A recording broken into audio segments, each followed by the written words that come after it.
What's up, everybody? Welcome to this week's episode. My name is Gavin Zimmerman, and this is Bruises and Brews Adventure Vlog.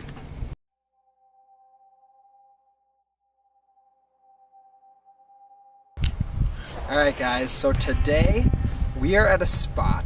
It is one of the few spots where historians can look. It's right there behind me. It's one of the few spots where historians can look and say that Lewis and Clark for sure stood here. So that place is just north of what is now Vermilion, South Dakota. It's called Spirit Mound. Just to give you guys a little bit of a history behind it, Lewis and Clark had heard from the natives that there was little people, little devils they actually called them. And so what these little devils did, they were really, really tiny and they had giant heads. So kind of weird.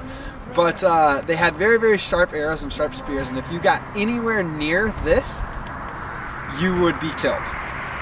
And so Lewis and Clark decided to go up there. So it's kind of cool. We're following the paths of some of America's greatest adventurers. But they actually went up to the top, and they did not find little devils. Believe it or not, there was no little people. But what they did find was a huge, vast area of buffalo herds. It was actually their very, very first sighting of buffalo herds. And they had elk in the area at the time, as well as they saw coyotes and badgers, all kinds of wildlife. So I'll give you guys a little bit more information about how Spirit Mound was formed once we get up to the top, but that's a brief history of it. So how this hill was formed, how the mound was formed, was actually sort of by a glacier. And what I mean by sort of is that there was an original hill already here. It's made out of Niobrara chalk, and I'll have some pictures here that you can see. That's its center core of this hill is Niobrara chalk. And then about 13,000 years ago, a glacier came through. When the glacier came over, it actually kind of chiseled off the top and deposited what it chiseled off as kind of a tail. And that's why we see it have a really, really sharp beginning, or a really steep peak on the north side of the hill, and then a very, very, very gradual decline on the south side of the hill. And you'll see some pictures of that.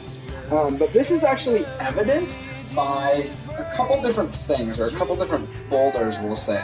So the first picture here is actually a boulder that the glacier carried.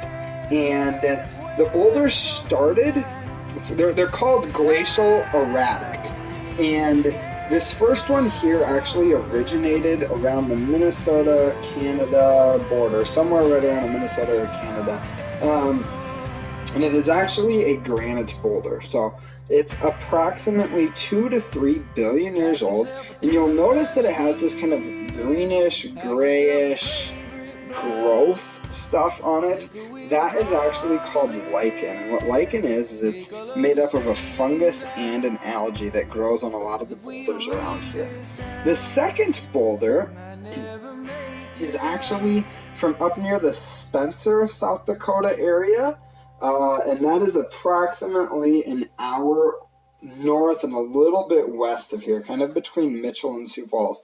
And this boulder is actually Sioux quartzite, excuse me.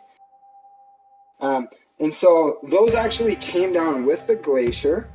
The glacier then deposited them here, melted and receded, and that is why we see the tail and some of these deposits here. And that is how Spirit Mound, as we know it today, was formed. So we are now at the top. We are where Lewis and Clark stood back in 1804. One of the few places that historians can say they actually stood. We're going to get right to it. We're going to get right to the peer review. We're a little short on time. This week's beer is Avalanche Amber Ale, and it's by, again, Breckenridge Brewing Company. I had that one on last week. And so, very, very good. Really enjoyed it. I really like all of their beers. This one you can definitely taste the caramel and the malt within it. It is a little bit sweeter, but it's light and it's not overpowering. So strongly recommend it. And until next time, get out, enjoy this, the wonderful world that we live in, go on an adventure and have a beer along the way. If the sun don't shine on me today, and if the sun